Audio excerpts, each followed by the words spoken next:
देश की प्रमुख सॉफ्टवेयर कंपनी टीसीएस ने अपनी नासिक बीपीओ यूनिट में ऑपरेशन सस्पेंड कर दिया है। इस यूनिट में टॉप मैनेजमेंट पर बैठे कुछ लोगों पर यौन उत्पीड़न और जबरन धर्म परिवर्तन के गंभीर आरोप लगे हैं।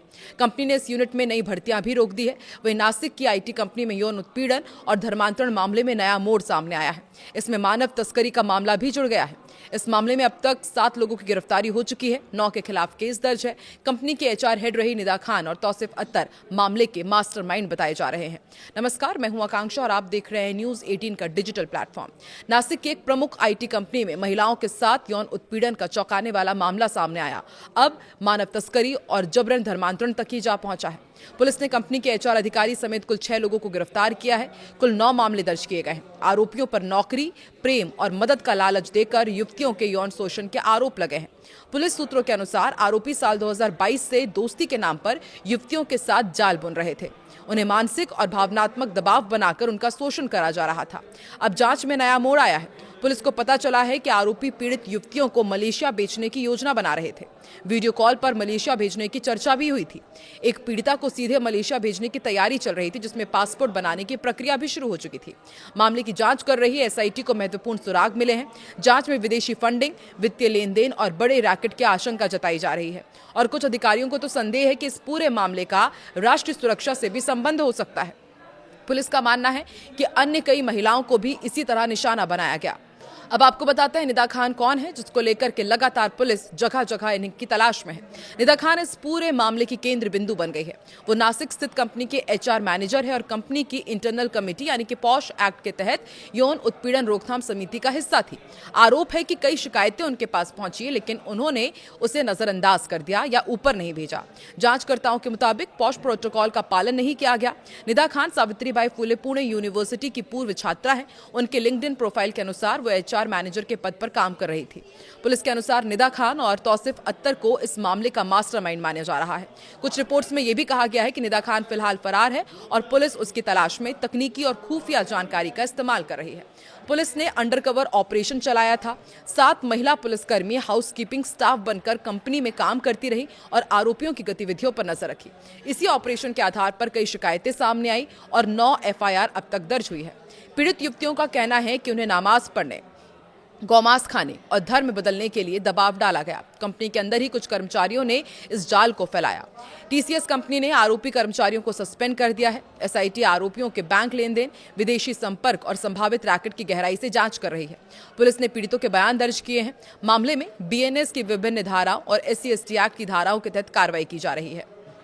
टीसीएस के 7 कर्मचारियों को गिरफ्तार किया जा चुका है, जिनमें 6 पुरुष और 1 महिला है, जबकि इस पूरे नेटवर्क की कथित मास्टरमाइंड निदा खान पिछले 20 दिनों से फरार चल रही है।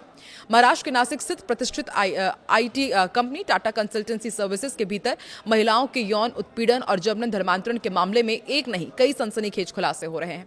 इस मामले में नासिक के मुंबई नाका और देवलाली पुलिस स्टेशन में कुल 8 लोगों के खिलाफ मामला दर्ज किया गया है। पुलिस ने अब तक 7 आरोपियों को गिरफ्तार किया है, लेकिन इस पूरे घटनाक्रम के मुख्य साजिशकर्ता निदा खान पिछले 20 दिनों से फरार है। कंपनी के कामकाज की आड़ में चल रहे इस काले खेल ने पूरे देश में हड़कंप मचा दिया है। पुलिस ने बताया कि गिरफ्तार किए गए कर्मचारियों की पहचान दानिश शेख, तौसीफ अत्तार, रजा मेमन, शाहरुख कुरैशी, शफी शेख, आसिफ आफ्ताब अंसारी और महिला प्रबंधक संचालन अश्विनी के रूप में हुई है। इस मामले के सामने आने के बाद कंपनी ने सभी को निलंबित कर दिया है। 8 महिला कर्मचारियों की शिकायतों पर यह कार्रवाई हो रही है। पुलिस जांच में चौंकाने वाले खुलासे हुए हैं। ये बात भी सामने आई है कि टीसीएस बीपीओ कंपनी में मैनेजर और टीम लीडर के पद पर कार्यरत निदा खान इस पूरे नेटवर्क का संचालन कर रही थी। रोजाना होने वाली मीटिंग्स जो आधिकारिक तौर पर काम के नियोजन के लिए होती थी, लेकिन इनका इस्तेमाल हिंदू लड़कियों पर मानसिक दबाव बनाने और उन्हें धर्म परिवर्तन के लिए मजबूर करने के लिए किया जाता था। रिपोर्ट्स के अनुसार निदा खान ऑपरेशन डिपार्टमेंट की जिम्मेदारी संभालते हुए नई आने वाली युवतियों को जानबूझकर आरोपी पुरुषों के पास ट्रेनिंग के लिए भेजती थी, ताकि उन्हें प्रेम जाल में फंसाकर उनका धर्म परिवर्तन कराया जा सके। व्हाट्सएप ग्रुप के जरिए ये पूरा नेटवर्क चल रहा था। इस मामले में जब पुलिस ने कंपनी के वरिष्ठ अधिकारी अश्विनी छनानी को गिरफ्तार की तो फिर और भी ज्यादा पूछताछ की गई। फिर उसके बाद कई चौंकाने वाले खुलासे हुए। इस अपराध में 6 पुरुष और 2 महिला आरोपी शामिल हैं, जो एक व्हाट्सएप ग्रुप के माध्यम से आपस में जुड़े हुए थे। इसी ग्रुप के जरिए पीड़ित लड़कियों पर नजर रखी जाती थी और उनके शोषण की योजना बनाई जाती थी। मामले की गंभीरता और काम करने के तरीके को देखते हुए जांच एजेंसियों को इसमें किसी अंतर्राष्ट्रीय रैकेट के सक्रिय होने का भी संदेह है। मास्टरमाइंड निदा खान कौन है ये भी आपको बताते हैं। 26 साल के निदा एजाज खान साल 2021 से टीसीएस में काम कर रही थी। मूल रूप से नासिक के द्वारिका क्षेत्र की रहने वाली है और टारगेट टीम की वो प्रमुख थी। लड़कियों को धर्मांतरण के जाल में फंसाने के लिए मुख्य भूमिका निभाती थी और जरूरत पड़ने पर अन्य आरोपियों को आर्थिक मदद भी मुहैया कराती थी। पुलिस का मानना है कि निदा की गिरफ्तारी के बाद इस बात का खुलासा होगा कि इस पूरे रैकेट के पीछे असली चेहरा किसका है और इसके तार कहां तक जुड़े हुए हैं। आरोपियों के बैंक अकाउंट की भी जांच होगी। मामले की गंभीरता को देखते हुए एसआईटी का गठन किया गया है।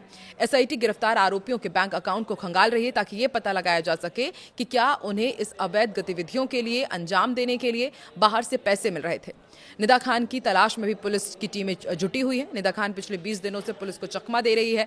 उसकी तलाश के लिए नासिक पुलिस ने 3 विशेष टीमें गठित की है और अलग अलग ठिकानों पर रवाना की है। हालांकि अभी तक उसका कोई सुराग हाथ नहीं लगा है।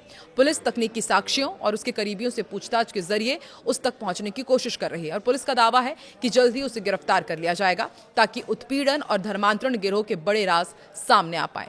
आपको क्या लगता है कब तक निदा खान पकड़ी जाएगी और क्या वाकई ये सोची समझी साजिश के तहत लड़कियों का यौन शोषण किया जा रहा था, उनका धर्म परिवर्तन कराया जा रहा था और वाकई क्या विदेश से भी फंडिंग हो रही थी? कमेंट सेक्शन पर अपनी राय जरूर दें।